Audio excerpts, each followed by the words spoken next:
L'Histoire sans fin est tout d'abord un livre de fantasy allemand écrit par Michael Ende, publié en 1979, adapté en 3 films dont le premier est sorti en 1984.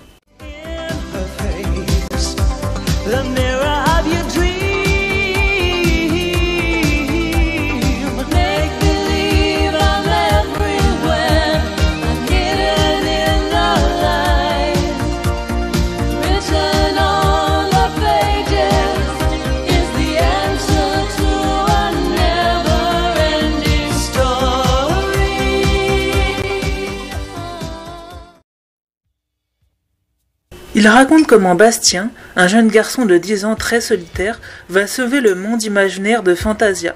Bastien est un garçon rêveur qui n'est pas du tout dans la réalité, qui a des problèmes relationnels avec son père depuis la mort de sa mère.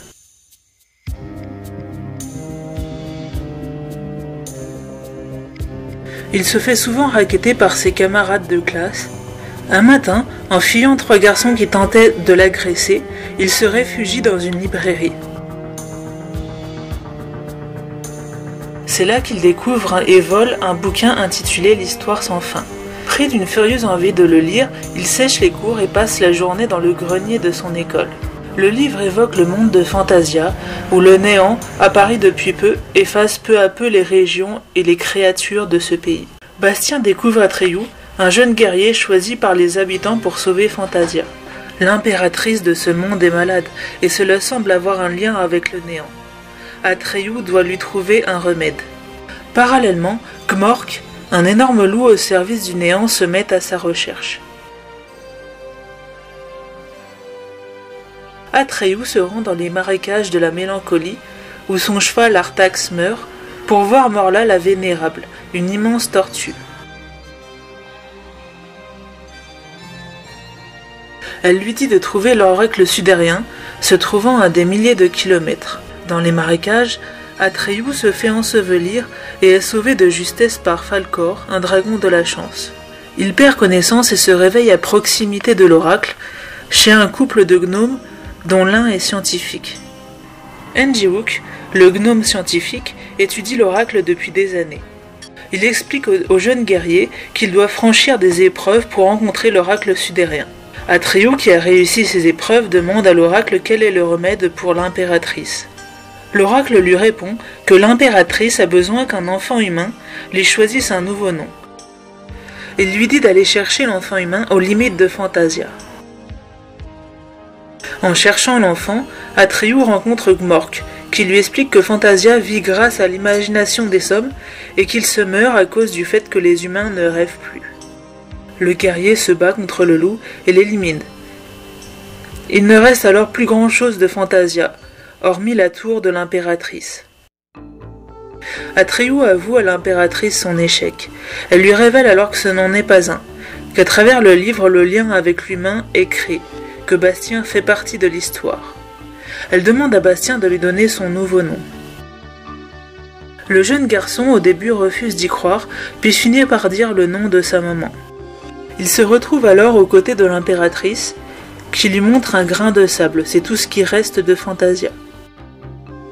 Elle lui explique que le monde peut renaître selon ses vœux. Bastien, vœu après vœu, reconstruit Fantasia.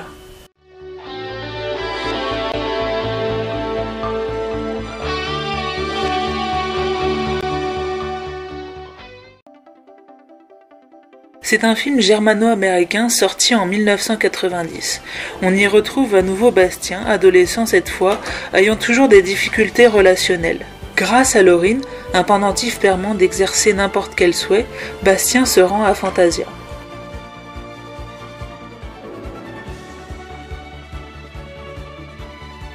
Un mal rôde dans ce monde car une sorcière a lancé un sort.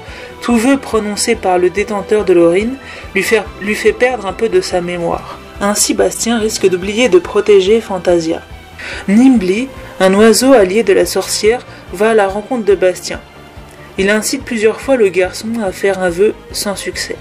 Dans le monde des humains, le père de Bastien trouve l'histoire sans fin.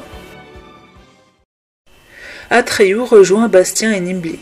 Il lui explique que l'origine du mal provient d'un château très loin. Le garçon fait pour la première fois un vœu, celui d'arriver au plus vite au château. C'est Falcor, le dragon de la chance, qui l'emmènera là-bas. Sur Terre, le père de Bastien, inquiet de sa disparition, se plonge dans le livre. Bastien enchaîne les vœux pour atteindre le sommet du château. Le garçon se retrouve nez à nez avec Zaïd, la sorcière, et lui demande de libérer l'impératrice. Le père de Bastien se rend compte qu'il lit les aventures de son fils et de lui-même. L'impératrice est prisonnière à la tour d'ivoire. En chemin, Zaïd incite Bastien à souhaiter beaucoup de vœux. Atreyu comprend le plan de la femme et tente de prendre Laurine à Bastien pour l'aider, mais celui-ci refuse et ils en viennent aux mains. Falcor emmène Atreyu blessé. Le jeune garçon se rend compte de son erreur et part à la recherche. Bastien les retrouve et utilise pour soigner Atreyu son avant-dernier vœu, oubliant ainsi sa propre mère. Zaïd les rejoint. Le garçon fait alors le vœu que la sorcière ait un cœur. Fantasia est sauvée.